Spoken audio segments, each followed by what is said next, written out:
In 2004, I went on a road trip with my mother. We went across country, 7,500 miles. I drove and she paid. Now, we had been on little trips before, a week here, a week there, never 3 weeks.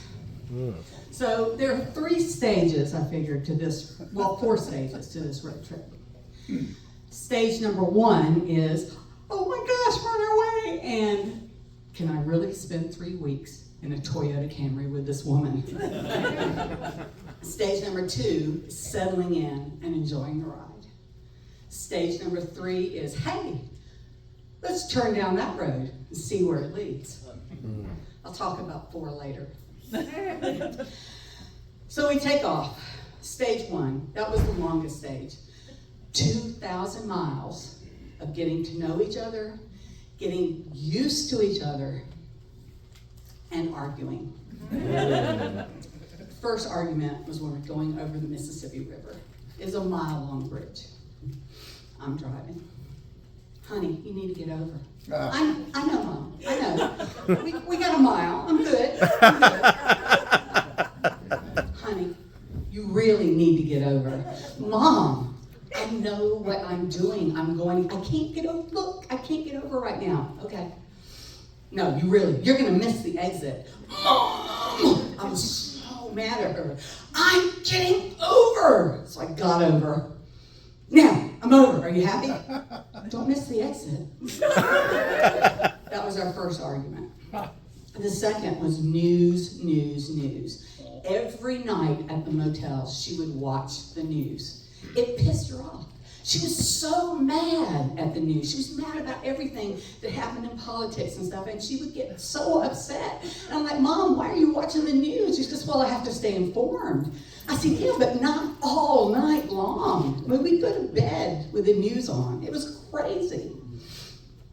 The third thing is, my mom took forever to eat.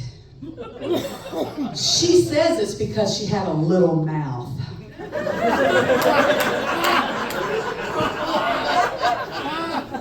She didn't really have a little mouth. She couldn't shut up. So we're visiting friends in Colorado Springs. They fixed this wonderful dinner for us. And Mom is talking. And we were eating. And Mom was talking. And she had her fork in her hand. And she lift her fork and keep talking and talking. And we looked at that fork, hoping that fork would make it to her mouth.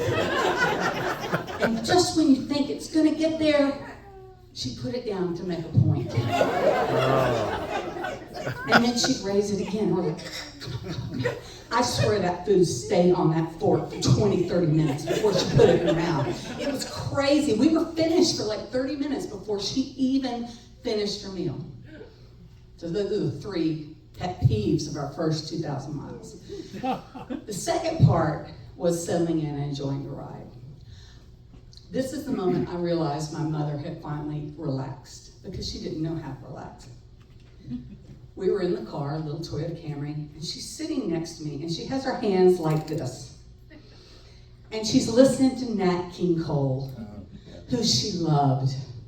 And we're going across Highway 50, the loneliest road in America, which is one of the coolest trips if you've never done it. It's almost 300 miles, right across the middle of Nevada.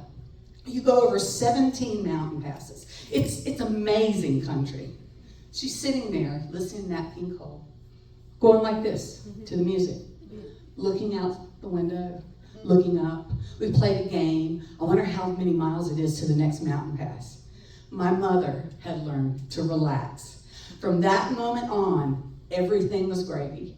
We got along so well. Everything that we did, we had fun. We went to San Francisco, went down Big Sur to LA, and went to Vegas. And I have a little story about Vegas. And you would think it would be crazy. One thing we did have to do in Vegas, 2 things. We had to go to Jubilee, the topless review. Now, once you've seen a boob, you've seen a boob. But there were a lot of boobs. And they were all in Bob and Mackie rhinestones. It was really pretty cool.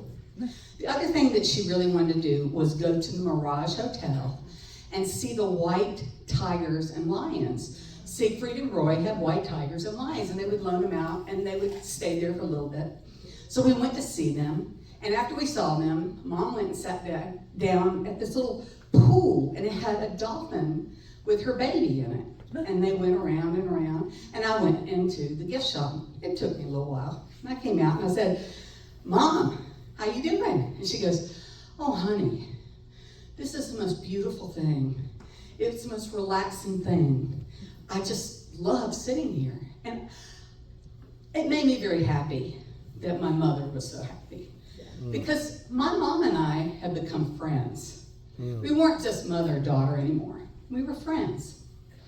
So now we're at the part, we leave Vegas, we go start going west, we end up, it's the part where, let's see where that road goes. My mother liked black pottery, polished black pottery, and they make it in New Mexico, and there's a little town called San Ildefonso.